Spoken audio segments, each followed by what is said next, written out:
ডাকাতি করতে গিয়ে কাবল ব্লগার ইমরান মিমি ফেসে গেলেন।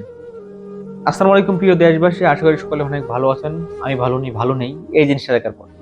আপনারা জানেন এই পৃথিবীতে যুগে যুগে যেমন ভন্ডারা ছিল, ভন্ডারা আজও রয়েছে। কেননা আজকের ভিডিওটা একটি ইম্পর্টেন্ট ভিডিও, পুরোটা ভিডিও দেখবেন, না দেখলে কিচ্ছু বুঝতে পারবেন না। ভাইরে ভাই, কাপল ব্লগারের জন্য আসলে আমাদের এখন চলাফেরা অনেক কঠিন হয়ে গেছে। দেখেন, একজন কাপল ব্লগার সে নাকি ডাকাতি করতে গিয়ে ধরা পড়েছে। গতকালকে এমন একটু নিউজ সোশ্যাল মিডিয়াতে পুরো ভাইরাল হয়ে গেছে। তো এই সোশ্যাল মিডিয়াতে এমন একটি জিনিস ভাইরাল হওয়ার পরে আসলে আমাদের আমরা যখন চেয়ারে বসেছিলাম, আমি সেটা লাড়াচাড়া দিয়ে উঠলো চেয়ারটা। কারণ আমি না ভাই, যারা আমাদের মতো যারা সোশ্যাল মিডিয়াতে কাজ করে তারাও আসলে লড়ে চড়ে বসলো আসলে কি হয়েছে। তো ইমরান বিপির সাথে কি এমন ঘটনা ঘটলো, তিনি আসলে ডাকাতি করতে গিয়ে ধরা খেলেন, তার সাথে কিছু সহযোগী রয়েছেন।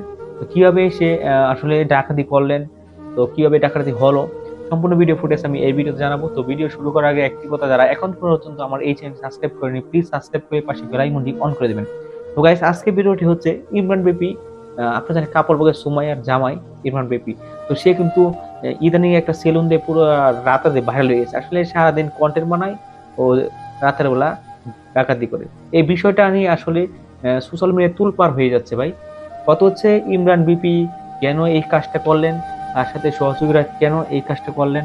তো সম্পূর্ণ ভিডিও ফুটেজ আমি এই ভিডিও জানাবো।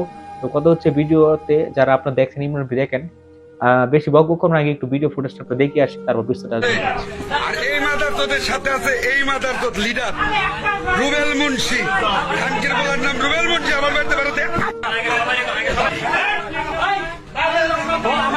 তো গাইস, আপনারা ভিডিওটা দেখে কি বুঝলেন, কার কি মতামত, ভিডিওটি কমেন্ট বক্সে জানিয়ে ভিডিওটি বেশি শেয়ার দিবেন। ইমরান বিপি সুমাইয়া, আসলে বিষয়টা হচ্ছে আসলে আমাদের সমাজে এমন এমন কিছু ঘটনা ঘটে ভাই। আসলে আমরা অন্যজনের সুখ আমরা দেখতে পারি না। কত হচ্ছে এই বিষয়টা হচ্ছে আপনার 5 আগস্টের আসলে আগে যে বিষয়টা ঘটেছে ইমরান বিপির সাথে। সে কিন্তু আসলে একটা মিছিল করেছিল তার কন্টেন্ট ক্রিয়েটরদের সাথে একসাথে মিলেমিশে।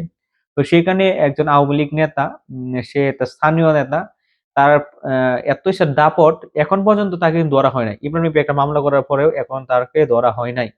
বিষয়টা হচ্ছে এই মামলা করার পরে তাকে ধরা হয় না। কেন ধরা হয় নাই ভাই? আসলে তার এমনই দাপট, তার টাকার পরিমাণ এত পাহাড় পরিমাণ বাড়িছে, তার এখনো তাকে, তার মামলা করার পর তাকে কেউ ধরতে পারে নাই। তো পুলিশ প্রশাসনও কিছু করতেছে না ভাই। আসলে বিষয়টা হচ্ছে এরকমই। তো ইমরান নবীর সেই ভিডিও ফুটেজ গুলা তারা এখন ছাড়তেছে, ছাইরা ইমরান নবীর সাথে আসলে এই এমন একটা কাজ করতেছে। যাতে তার মান সম্মান যেমন যাবে, তেমন ভাবে আসলে ইমরান নবী কিন্তু, আপনারা দেখছেন যে সোশ্যাল মিডিয়াতে একটা ভিডিও আমি দেখলাম, কোরআন শরীফ ছুঁয়ে সে বলতেছে, ভাই আমার এটা দোষ নাই, এইটা কে বা কেরা করেছে। আসলে এই বিষয়টা নিয়ে আসলে সেই হতভম্ব হয়ে গেছে।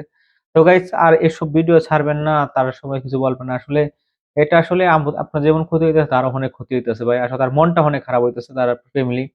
তো আজকে ভিডিও এই পর্যন্ত। ভিডিওটি ভালো লাগলে অবশ্যই লাইক কমেন্ট শেয়ার সাবস্ক্রাইব করতে বলবেন না। আমাদের চ্যানেলটি পাশে বেল আইকনটি অন করে রাখবেন। আর নিত্য নতুন ভিডিও পেতে এই চ্যানেলটি সাবস্ক্রাইব